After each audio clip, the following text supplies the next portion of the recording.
Bonjour à tous et à toutes. Après cet épisode autour du porno, j'ai enfin pris le temps d'écrire le 8e épisode. Du coup, je vais commencer cet épisode en vous parlant d'abord de Juliette Anderson.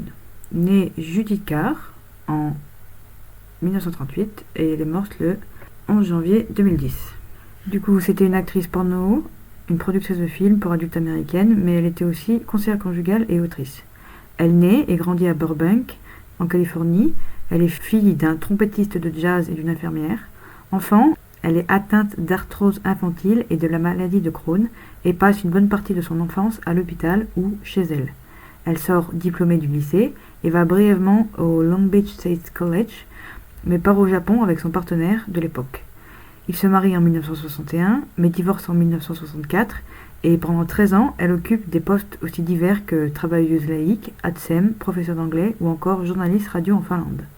En 1963, alors qu'elle vit à Miami et travaille comme secrétaire pour un réalisateur de films érotiques et comme réceptionniste au siège de Burger King, elle tourne dans son premier film de sexploitation, mais sans y être créditée. Au cours de sa carrière, elle adoptera des tas de noms, mais se fixera sur Juliette Anderson quand elle passera des films 8 mm à des films avec de plus gros moyens. Et elle entre dans le porno relativement tard, à l'âge de 39 ans, et devient une des premières performeuses de l'âge d'or du porno, apparaissant dans plus de 70 films, parfois en tant que Tante Peg, un rôle de femme insatiable qui veut prendre son pied comme jamais. En 1987, elle commence une nouvelle carrière de conseillère conjugale et de masseuse avant de revenir au porno dans le milieu des années 90.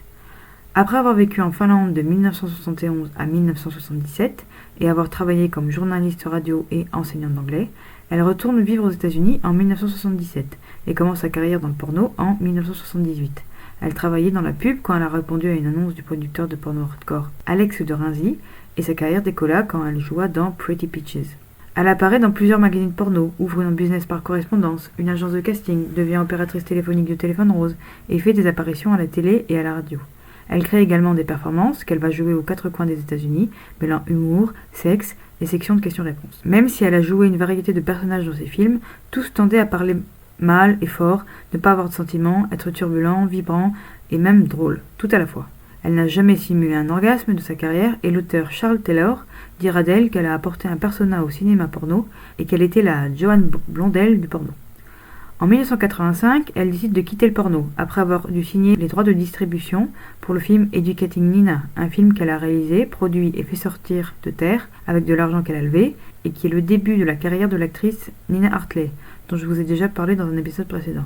Elle n'a jamais touché aucun argent du film, et elle déménage à Placerville en Californie, où elle travaillera dans un bed and breakfast, comme femme de ménage, nounou et aide pour personnes âgées. Elle revient au porno en 1995, faisant de nouveaux films comme actrice, productrice et réalisatrice.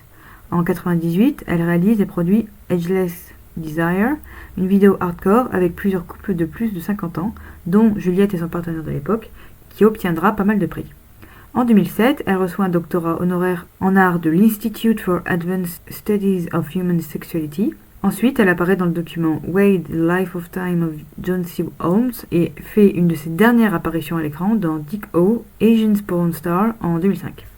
Avant sa mort, elle vivait à Berkeley et avait pour projet de produire de nouveaux films. Elle travaillait comme conseillère conjugale et animait des ateliers pour les couples autour du toucher sexuel.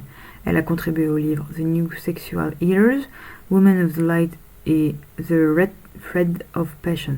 Je trouve qu'il est intéressant de la connaître, car c'est une des seules personnes que je connais qui a fait du contenu autour des corps vieillissants, et c'est si rare encore aujourd'hui, alors que tous les corps sont beaux, et que la libido ne s'arrête pas forcément passé l'âge de la ménopause ou de l'andropause. Ensuite, j'aime vous parler de Kairos Film, parce que je me suis abonnée à la plateforme exprès. Du coup, c'est une société de production française, et vous savez combien les sociétés de prod porno françaises éthiques et féministes sont rares, donc ça méritait bien de parler. Je me demandais d'ailleurs pourquoi, je n'en avais pas parlé avant, mais mieux vaut tard que jamais, comme dit l'adage. Créée il y a plusieurs années par Carmina, cette société de production de films pornographiques fait travailler aujourd'hui une petite équipe, composée de photographes, de graphistes et d'une personne qui gère le site web. Sur leur site, vous pouvez également prendre connaissance de leur manifeste. Ainsi, créé en 2017 avec la volonté de créer des images explicites voulant mettre l'accent sur l'authenticité et le réalisme, c'est donc en 2017, durant la fête du slip à Lausanne en Suisse, qu'après avoir discuté avec différents performeurs, acteurs triceux, que Carmina a eu une révélation. On doit faire plus de porno en France. Différents projets menés par des femmes et produits aussi éthiquement que possible. Une épiphanie porno en somme. Le projet est lancé et aucun retour en arrière n'est possible. Solidement ancré dans la culture du porno européen alternatif et dans des événements comme le Berlin Porn Festival, Carré Rose Film s'inspire de la réflexivité de cette scène entourant les questions d'éthique, de représentation et de consentement. Pour sa fondatrice, il est important de créer un endroit où les acteurs-trices ont une voix et où le A producteur-trice et le A réalisateur-trice ne dépassent pas leurs limites. Il a semblé également important de montrer l'excellence du porno français hors de l'Hexagone. Carré Rose Film souhaite proposer un porno plus respectueux et plus juste, mais elle souhaite également instiller dans ses créations de l'humour. Les films représentent le regard de Carmina.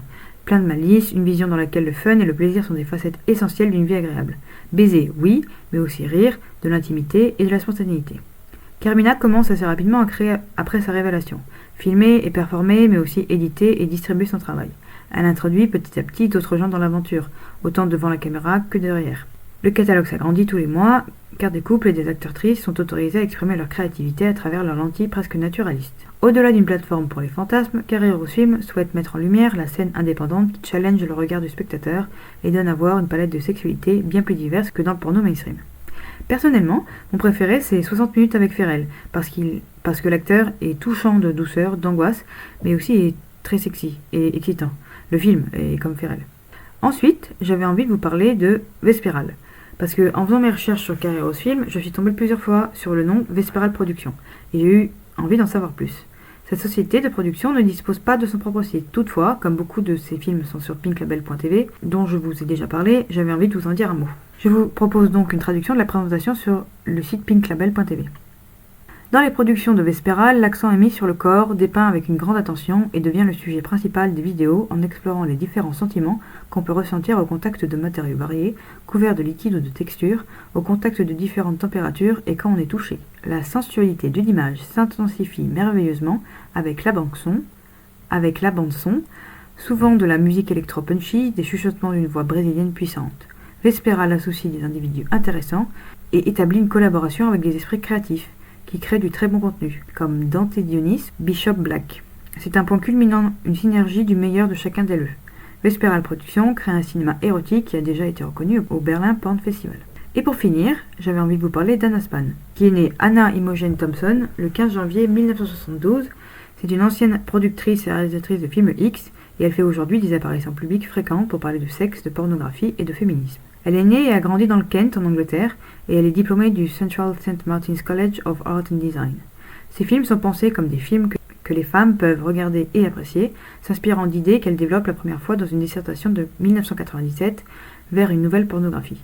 Elle a également un master de philosophie du Brickberg College et a étudié pour un doctorat en études de genre à l'université de Sussex. Et sa thèse s'intitule « Repenser la misogynie, comment les hommes vivent le fait que les femmes peuvent avoir du pouvoir dans la rencontre amoureuse ».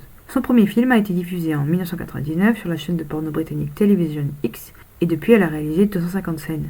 Ces films s'intéressent particulièrement aux femmes, appréciant le sexe avec des hommes ou des femmes, voire les deux, l'utilisation de sextoys, d'objets du quotidien utilisés comme des sextoys, les plans à trois, les plans à plusieurs et les gangbangs. La mise en scène de fantasmes et le jeu de rôle sont également très présents dans sa filmographie. De plus, il peut arriver que des personnages qui apparaissent dans un film se présentent dans d'autres. Il y a également une grande emphase accordée à la réalité, à la fois au moment de l'écriture, du script et dans la performance, et elle essaie également de fixer sa caméra sur les hommes, pour que les spectateurs tristes regardent la scène du point de vue des femmes. Elle a gagné de nombreux prix durant sa carrière, dont le Indie Porn Pioneer et Best B-Movie au International Emma Feminist Porn Awards. Après être apparue dans un documentaire sur Channel 4 en septembre 2007, elle est le point d'attention du documentaire Sex Film for Girls, dans lequel elle parle de ses points de vue sur la pornographie et son approche cinématographique. Elle s'identifie comme bisexuelle. Elle a donné des conférences autour des liens entre pornographie et féminisme dans de nombreux pays, dans des universités ou des festivals de films, et a publié quelques livres, dont Erotic Home Video en 2003, My Pornographic Development, A Chapter on My Aesthetic Philosophy, dans le livre Pornography Art and the Aesthetic of Pornography en 2013, et elle a publié sa thèse comme candidate libre en 2015. Elle a également créé un site appelé weconsent.org pour donner la parole aux travailleurs du sexe contre les différentes paniques morales que la société dirige contre elles et leur travail. Elle écrit notamment pour le Daily Sport, le Guardian et le Scarlet, un magazine féminin autour des sexualités. Elle a également fait des passages à la télévision britannique afin de défendre l'industrie du porno. En 2014, elle déménage en Californie avec son mari, enseigne pendant 2 ans au département d'études féministes à l'USCB sur le sujet des études de genre, puis ouvre un bar à vin. Tout au long de sa carrière, elle a voulu donner une autre image de la pornographie et montrer qu'on peut tout à fait être une femme et faire des films qui vont plaire aux femmes, sans forcément rester prude.